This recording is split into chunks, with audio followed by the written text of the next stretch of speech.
Repeat after me. The time to work on my bike is not on a beautiful June weekend while everybody's waiting for me. It's on a cold winter day. Today I have a super easy cold weather project for you. We're going to turn some old bike tube into some brake lever covers. Why would you want to cover your brake lever? Well, for one, they get really cold if it's cold out because it's metal. And for two, they're hard and they might start to hurt your hands. Whatever your reasoning for having them, they're easy to make your own instead of trying to buy custom ones because no two brake levers out there are alike. If you prefer the 10-second version, we're just going to cut strips and then wrap again. And the knot will be hidden within. They feel great when you squeeze. It's nice and soft. It's cheap. It's easy to replace if it ever falls off. And you know what? It costs nothing but a couple minutes of tinkering. In fact, while you're on a bike ride, stop to rest somewhere in the woods and you can do it there. I prefer to have the edges of the wrap to the outside of the bike. And that's because when you use the lever, you'll have a tendency to move like this. And rather than catch the rubber and work it loose, when it's this way, you'll just slide over those ridges. How you determine which direction the ridges go is just a matter of how you start wrapping. But before we get to that, let's cut the strip. We start by cutting a piece of tube that's about 2 feet long.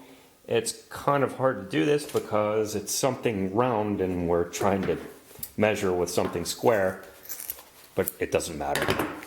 As long as it's around 2 feet, it should be plenty for most normal levers. Scissors will do fine. This pair isn't even particularly sharp, but even better is a nice big pair of sharp shears. Again, it's hard to put a straight line on something curvy, but just about every tube will have some seam somewhere that will run around the perimeter of the entire tube. If your tube doesn't have anything like that, don't be afraid to wing it. Just guess. It'll be fine. Nothing's critical here. Just avoid making snaggletooth things like that. Anything like that might catch your finger. So if you do make something like that, then back up, take a moment, and repair it.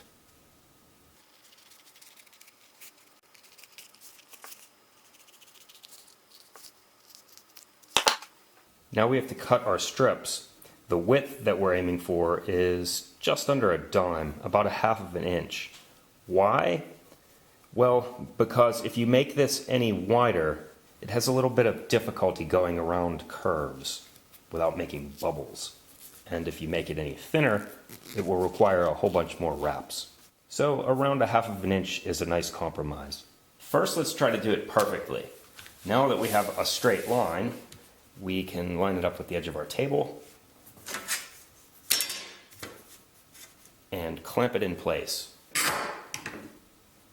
I'll pull it just a little bit tight, not quite tight, more like taut.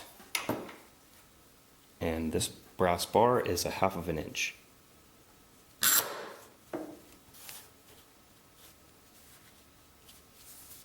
For successfully cutting rubber with a utility knife, 2 tips. Use a brand new blade and use oil. A little bit of oil will reduce the friction and make your cut go much smoother.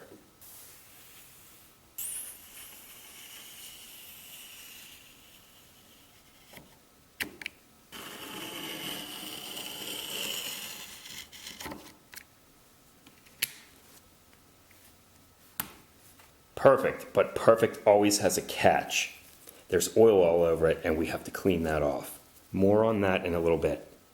If you just want to freehand it and kind of guess at what 1/2 inch is, keep in mind that pencil mark does show up on the tube, so you can make some periodic marks to help keep you in line.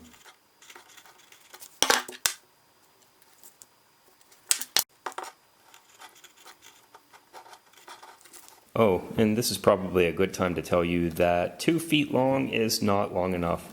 It's been a while since I've done one of these. It's a foot short. Cut your strips 3 feet long. This one isn't ruined. We can still make it work. The secret to a handlebar grip that won't move is cleanliness. In this case, I'm using 90% isopropyl alcohol.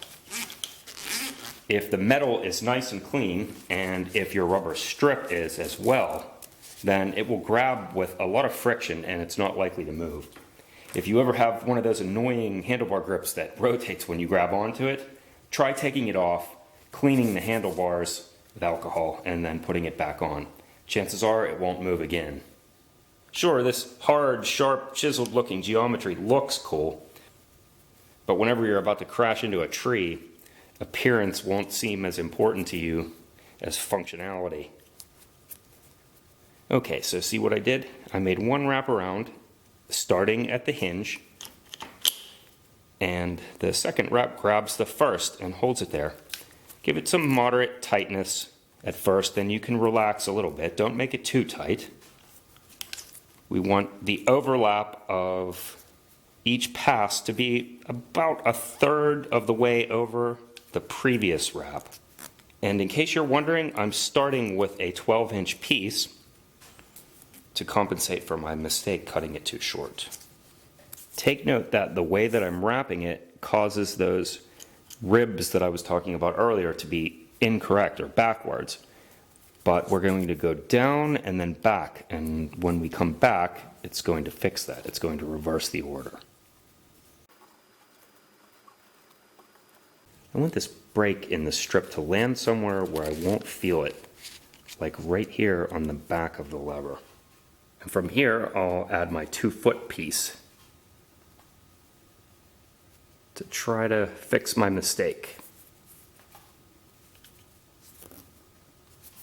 And we should be back in business.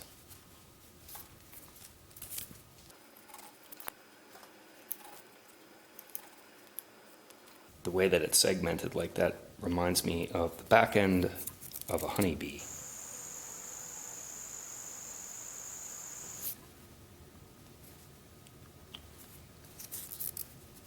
And now, as we near the hinge, we can make our first knot. You don't have to make only one, though. You can make as many knots as you'd like. Just try to keep the entire thing as a flat ribbon. You don't want it to bunch up. It's kind of hard to explain, but you'll get it if you play with it. You'll start to understand. Pull nice and tight, working the wrinkles away. We don't want any bumps. We want it to be nice and flat. And now just spend some time tinkering. I'll have to put my hands in the way to do so, trying to make it nice and neat and getting that sort of balloon knot out of there. Again, I'd like to show you the knot procedure. Apologies for the bad video quality. I probably should have taken the bar ends off for clarity. Pull this part nice and tight to get it out of the way, and then pull this part nice and tight to draw up the slack, and then kind of ratchet it back and forth until it slips into its sweet spot, and then work out the little roundness. With some playing around, trust me, you can get it flat. And even if you don't get it flat, try to work the knot to the back side where you're never likely to feel it, and then you can make another pass. That way you have a redundant knot and the whole thing's less likely to unravel. Now we finish with a final knot. I like to have 2 knots, that way one backs up the other and you don't lose all your progress if it does come undone.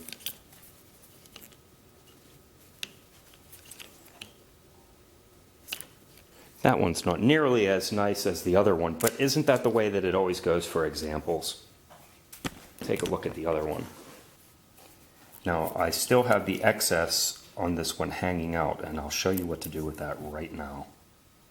And at some point before springtime, we stop playing with it. We get it to the point where if we cut it right here, it will snap back underneath this last flat section and disappear without coming unraveled.